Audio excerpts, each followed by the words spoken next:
আচ্ছা তিথি, তুই আমার কে হোস সেটা আজকে তুই একটু বলে দে তো, সবাই জিজ্ঞাসা করে। আর দেখ তোর ফেসটা তো সবাই চেনে, ছোট থেকে সবাই চেনে, বাচ্চা বুড়ো সবাই চেনে।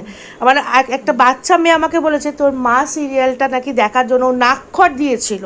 ওর নাকখড় মানে ওই যে মাটিতে নাক ঘষেছিল, মানে ছোটবেলায় মায়ের কাছে পড়াশোনা করে, হ্যাঁ হ্যাঁ কমেন্ট করেছিল, মানে ও আমার বোনই হয়। তো একটু তুই আজ ক্লিয়ার করে দে তুই আমার কে হোস।